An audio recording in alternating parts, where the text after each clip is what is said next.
Hey everyone, welcome back to another episode of Zoho CRM Community Digest. In this short video, we'll highlight the key updates, discussion, and resources from Zoho CRM Community Digest for May 2024. For a deeper dive, check out the digest post for the month of May using the link in the description below. Now, let's take a quick look at all the product updates we have. First up, buttons in CRM got an upgrade. Let's take a quick look at the enhancements. Buttons are now playout specific, adding more context and reducing clutter. To make things even clearer, we have split the old Links and Buttons tab into two separate tabs, Links and Buttons. And that is not all. Buttons are now available for Zoho CRM portals too. This extended functionality allows customers to launch a pre-configured kiosk from within the portal with a single click, taking customization to a whole new level. Take a look at this announcement for a deeper dive with some practical use cases. Next up, we've just given the timeline view a major upgrade, and it's packed with features you've been asking for. First off, we've extended the time limit. You can now see records for the past 3 years, replacing the previous 6-month limit. And there's more. You can add notes directly to your timeline entries for quick updates, filter events, and zoom in on specific information, and even see email statuses all within the timeline view. Next up, support for custom email fields in CRM. You can now send emails and sync conversation with email addresses added to custom email fields in your CRM records. So this update builds on existing support for primary and secondary email addresses, giving you a complete picture of your email communication history within a single contact record. It works for leads, contacts, vendors, and even your custom modules. The best part? It's completely optional. If you prefer to stick with primary and secondary fields, that's fine too. But if you want to streamline your communication and keep everything organized, follow the guidelines in this announcement post. Next, some exciting news for those who heavily rely on the timeline view for audit trails. We heard your feedback loud and clear. Losing lead history after conversion was a major pain point. The good news? We've revamped the timeline view to bridge the gap. Now, when you convert a lead to a contact, account, or a deal, the entire lead history carries over to the new records timeline. This update goes hand in hand with the recently rolled out revamped timeline feature, which is being released in phased manner. To learn more and see when this specific update hits your CRM, make sure to follow this post. Next, here's a quick update on column customization of contact roles in deals.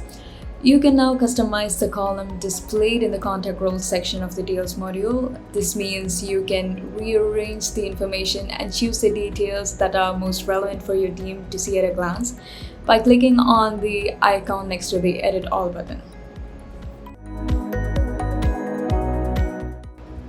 Up next, an exciting announcement on the enhanced integration capabilities between Zoho projects and Zoho CRM. Here's the rundown. The newly added client configuration section in the setup clearly shows you how your project clients are mapped to CRM contacts and accounts. On top of contacts, accounts, and deals, which were already supported, you can now connect product, cases, quotes, sales orders, purchase orders, invoices, and campaigns. This means all your project-related info are readily available across the relevant CRM module. Automatic field mapping reduces manual data entry. When you create a project, the relevant details from the Zoho CRM module will automatically populate into the right fields, which saves you time. And finally, permission management is made simpler, enabling easy access provisioning for your CRM users.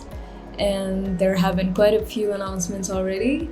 Here we are with enhanced validation rules, our last product update for the month. So, this enhancement introduces much needed flexibility by enabling quick validation of data at the individual field levels. Additionally, you now have more control over error messages. Whether you want to prevent saving with an error or prefer a friendly prompt allowing users to proceed and save, you've got both the options. The best part, you can choose where those messages appear, right next to the field for an immediate feedback or on the top of the page for a quick overview. And what is more, you can now create validation rules for lookup fields as well. Alright, now that we have covered all the product updates, it's time to dive into some noteworthy forum discussions. If you could relate to any of this or been looking for similar solutions, you know where to find them. So here are a few interesting discussions where our members are helping each other. So you can learn a workaround suggested by Hugh Marshall for moving mail merge templates between modules. Next up, Sal Musco wanted to let their client to fill out forms and track their progress over time in Zoho CRM, where Amy and Aishwarya have contributed their suggestions.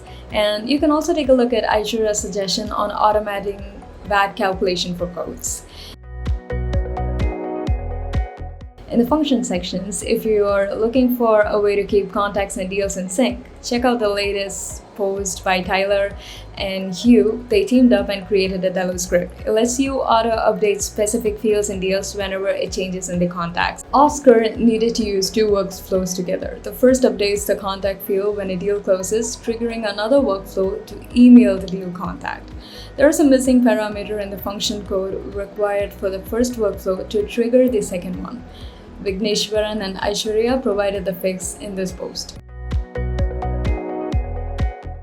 In the Devs Corner, you can learn how to connect your website with Zoho CRM using APIs with suggestions from Bhumi Joshi and Aishwarya, and prevent editing in lookup fields, autofill time zone based on postal codes.